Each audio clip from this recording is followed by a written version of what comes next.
Yasmin had everything: beauty, money, the perfect man, and now the baby she had always dreamed of. But from the moment she brought him home, something was wrong. The baby wouldn't stop crying, day and night, hour after hour. Nothing could calm him. Everyone thought it was normal, maybe just colic, but what they didn't know was that the baby's tears were carrying a secret that, when revealed, would shock everyone. In secondary school, Yasmin walked like the whole school belonged to her father. Her hair always done, uniform fitted to perfection, and nails glossed despite the school's strict code. She was untouchable, and she loved it. She didn't move alone, always flanked by her two loyal friends, Tonia and Esther. They walked in perfect rhythm, three shadows of pride and power. Teachers complained but rarely acted. Yasmin's parents were wealthy, and the school counted on their yearly donation. To the other students, the trio were both admired and feared. They were the self-declared queens of the school, loud, flashy, and always searching for their next target. Mercy became that target. Unlike Yasmin, Mercy came from a humble background. Her hair was always cornrowed, neat but simple. Her shoes wore out by the midterm, and her books were covered in newspapers, not glossy wrapping papers. But what Mercy lacked in appearance, she made up for in brilliance. First in class, neatest notes, soft-spoken, focused, and that was enough to make Yasmin hate her. She thinks she's better than everyone just because she gets all the A's. Yasmin scoffed once as she watched Mercy receive a certificate at assembly. Watch, one day she will fall. And fall she did. The whispers began halfway into the SS2 year. Mercy started avoiding eye contact. She came late, she looked paler. She cried once during morning assembly, and then one day, the bomb dropped. Mercy was pregnant. The news rippled through the school like wildfire. Everyone had questions. How? Who? Why? Yasmin didn't care about the answers. She only cared about the spotlight. Who would even touch her? Yasmin mocked loudly one day in class. Are we sure it's not a Virgin Mary story? Laughter exploded across the room. Even the teacher didn't know how to respond. Mercy, seated alone at the back, lowered her head and blinked hard. She should just disappear already, Tonia added. She's such a disgrace, Esther chimed in. They continued their daily turns, turning Mercy tragically into entertainment. What no one saw was the strength it took Mercy to show up at all. Most days, she felt like a ghost, walking through the halls with a baby growing inside her and no one to defend her. She took a break from school after her bomb started to show. No goodbye, no explanations. Yasmin smirked. Maybe she went to give Betty shame. Good riddance. When Mercy returned to school in SS3, she looked different. Thinner, quieter, older somehow. Her uniform hung loosely on her. Eyes were dull with exhaustion. She barely spoke to anyone. No one asked questions. Everyone had already filled in the blanks. The girl who once sat at the front and always raised her hand now walked with her head down, slipping in and out of class unnoticed, but not by Yasmin. Oh, look who crawled back. Yasmin jeered across the corridor one morning. Mother of the year. Her clique burst into laughter. Did you bring your child to school too? Esther added, sneering. Mercy walked past them in silence. She didn't have the strength. Not today. But Yasmin wasn't done. Tell us now, who is the father? You know even sabi the person abi? That stopped Mercy in the tracks. She turned slowly, her face blank but her eyes blazing. The corridor went quiet. Students who were passing slowed down. The air felt different, heavy. Mercy walked up to Yasmin and stood just close enough to be heard clearly. Her voice didn't rise. It didn't shake, but every word she spoke cut through the air like a blade. I didn't ask for what happened to me. I didn't deserve it, but I kept that child.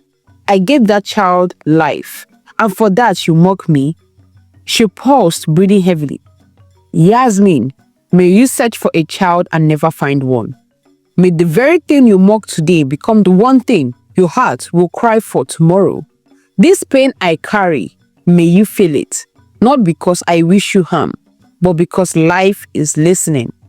Silence. Even Yasmin blinked. Then she rolled her eyes.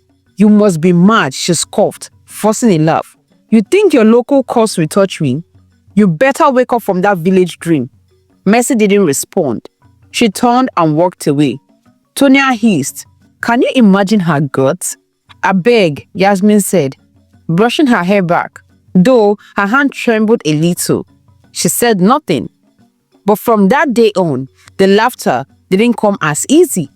Sometimes at night, Yasmin would remember Mercy's eyes, the fire in them, and wonder if she had gone too far. Still, time moved. Final exams came, results were released, graduation photos were taken, and with that, everyone moved on. Years passed. The girls who once ruled the school corridors with pressed uniforms and sharp tongues were now women navigating adulthood. Yasmin became everything she always dreamed of. Glamorous, admired, envied. She studied business administration at a top university, her father's money smoothing every rough edge. While others juggled exams with side hustles, Yasmin flew first class to summer vacations. She didn't just pass through school, she performed it like a show. And her clique, still loyal, still close. Tonya studied law. Esther studied mass communication, but things weren't as perfect beneath the surface. By their final year, Tonya started dating a man with money, or so she thought. After marriage, she realized he was jobless and lazy, always depending on her salary. Esther, on the other hand, married someone with status, but no soul. Her husband controlled everything, and when he was angry, his fist followed his words. Yasmin mocked them both. "You girls followed me for years and still didn't learn. You're supposed to level up, not downgrade. Me? My man is different." And he was. She had met Imran at a business summit during her NYSC. Polished, well-spoken, and surprisingly grounded for someone managing his father's logistics empire. Within a year, he proposed. It was the wedding of the season, a blend of northern class and modern luxury. People said Yasmin looked like a queen. She believed it. Tonya and Esther became regular visitors to her new home. But Yasmin never missed an opportunity to throw a jab. "You see, this is what happens when you plan your life well," she would say while pouring wine. "You won't end up cooking for 2 grown children, your man and your actual child."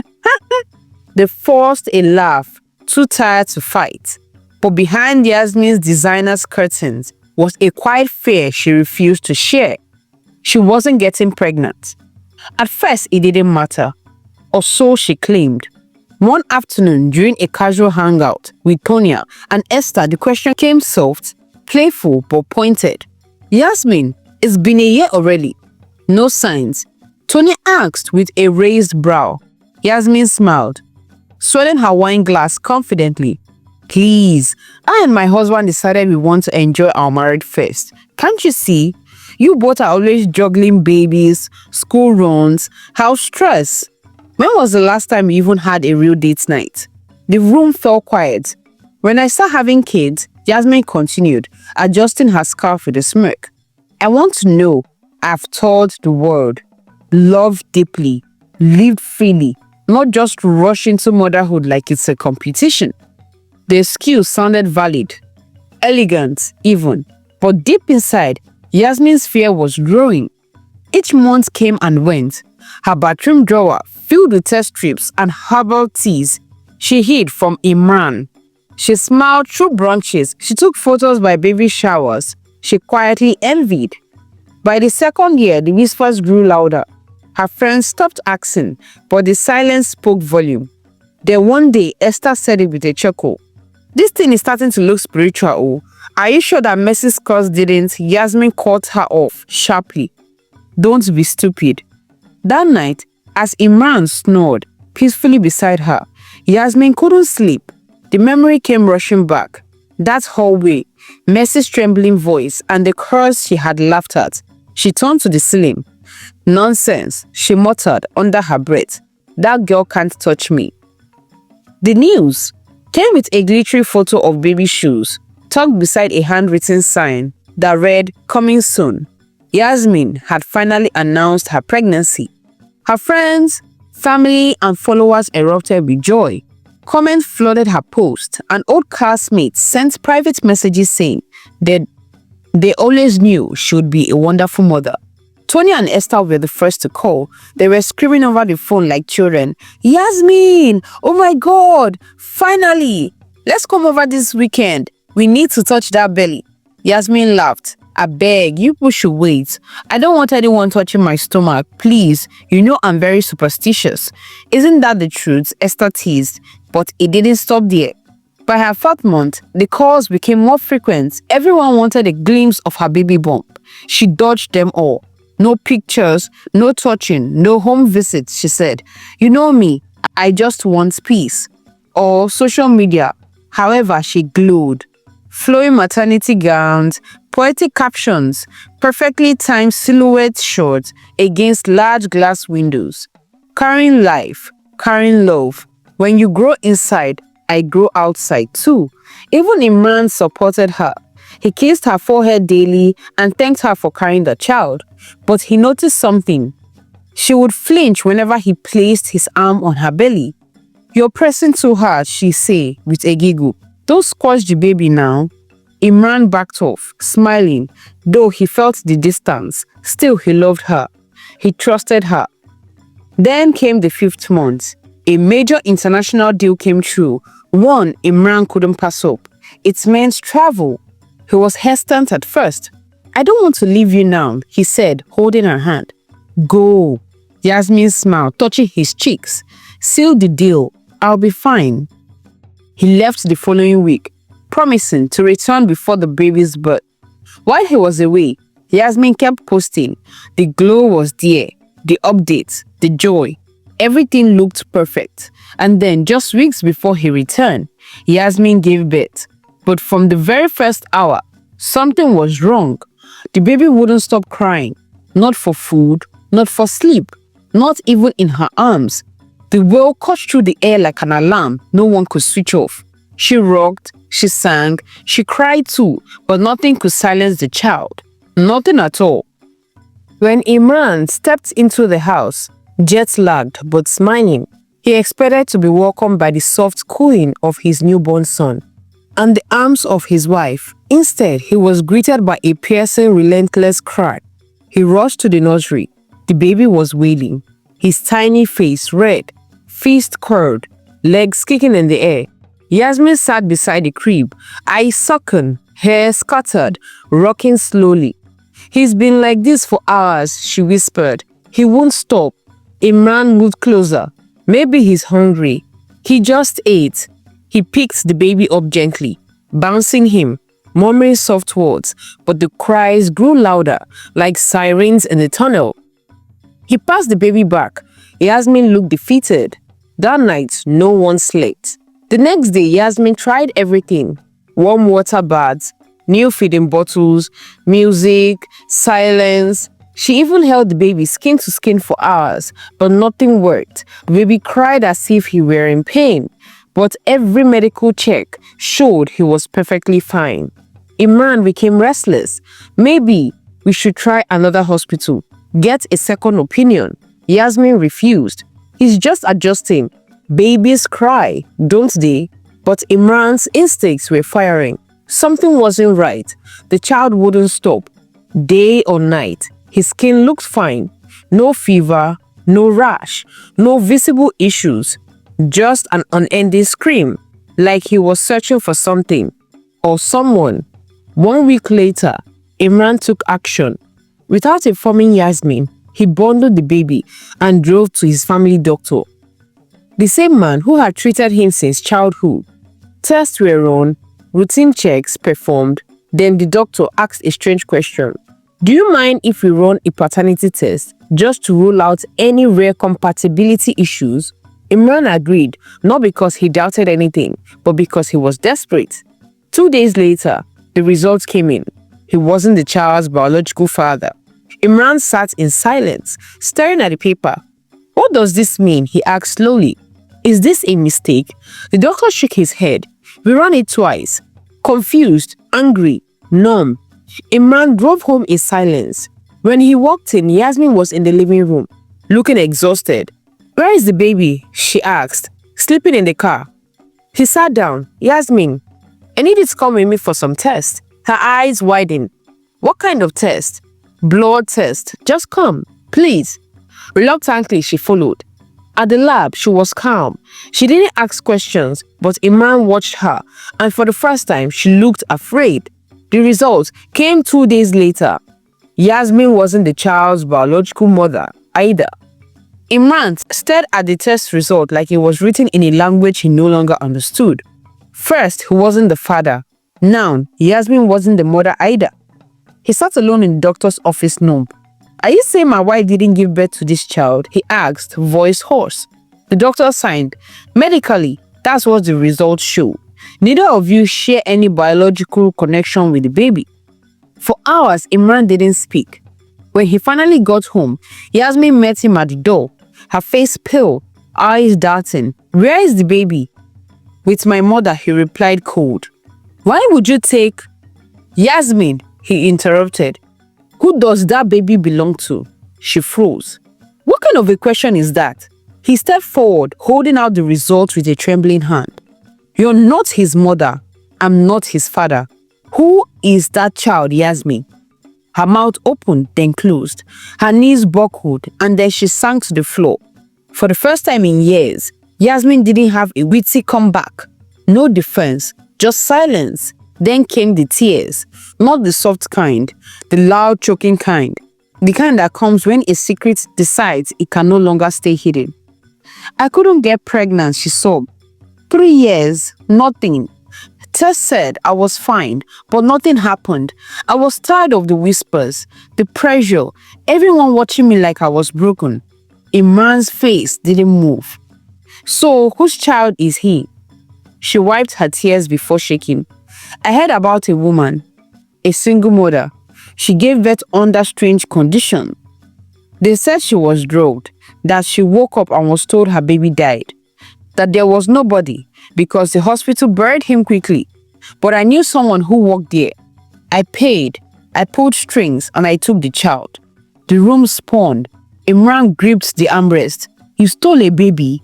I just wanted to save our marriage, she whispered. I was scared you'd leave me. Everyone already hated me, even your mother. This was my one chance to be accepted. He stared at her like he didn't recognize the woman before him. Yasmin, do you realize what you've done? She looked up at him with bloodshot eyes. I thought once the baby came, everything would fall into place. But he never stopped crying. Every time I held him, it was like he was screaming for someone else. Imran stood. His body moved, but his mind lagged behind. He turned away. The next day, the authorities were called. The case was reopened. The hospital where the transaction took place, the records quietly pulled. A background investigation was launched, and soon the real story began to surface. A nurse, long dismissed, admitted that a young woman had been injected during labor, that she was told her baby didn't survive. She had cried and begged to see the body, but was told it had already been taken care of. For her peace, the woman was traced. Her name was Chiamaka. When she opened the door to the people standing outside, she trembled, and when she was told her son might still be alive, she dropped to her knees in shock. The baby was placed in Chiamaka's arms. Like a delicate offering, she stared at the child, tears rolling silently down her cheeks. For a moment, she didn't say a word. She just looked. The boy, still fussy and tired, withered a little in her arms, letting out an unusual cry. Then she whispered something softly. A lullaby, one she used to hum back when she was pregnant, one no one else could have known. The baby paused, eyes fluttered, and for the first time since his birth, he stopped crying. The room fell into silence. Chiamaka wept openly now, hugging her child close to her chest. Everyone around her, the case officers, Imran, even the nurse who brought him, stood frozen, watching the impossible unfold. It wasn't sickness, it wasn't hunger. The child had simply been crying for the voice that once carried him in the womb, the mother he was stolen from. And now in her arms again, he was whole. Jasmine was arrested. The story made local news. People whispered her name with disgust. Her perfect image shattered. Her friends, Tony and Esther, didn't visit. They couldn't. They were ashamed to even say they knew her. Behind bars, she sat in silence most days. No makeup, no phones, no fans, just her thoughts. And then one day her parents came to visit, not to see her but to deliver a message. They had found Mercy's number. She was now a trained counselor, working in a private clinic. They had begged her to come speak with Yasmin. Maybe help lift the curse. Maybe pray. Maybe forgive. Mercy listened, then calmly replied, if she had come to me years ago, maybe I would have forgiven her. Maybe I would have lifted it. But she chose pride over peace. Now let her carry what she sowed. She didn't hang up in anger. Her voice was gentle, final. Yasmin never heard from her again.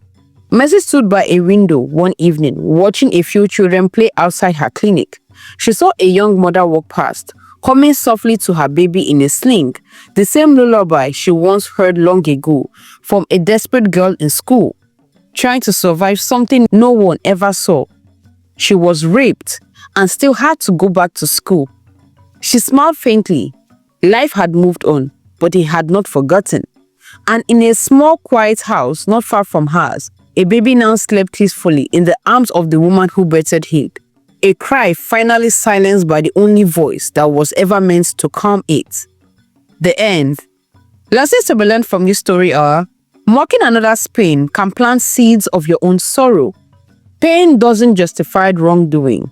Pride can destroy you faster than your enemies ever could. Not all wounds are visible. Blood doesn't always cry out, but it always remembers. Forgiveness is powerful. Not everyone deserves it when they ask too late. Your character in secret will eventually be your reputation in the public. I hope you enjoyed this wonderful story. Please go ahead and share this story to someone you know will enjoy this story. Do not forget to click on the subscribe button. It helps us to reach other viewers. And I'll see you in the next one. Till then, my loves, bye. Thank you so much for watching till the end. Please click on the subscribe button to support us. Turn on the post notification to get notified when I upload a new story. Like, share, and comment your thoughts. Till then, bye.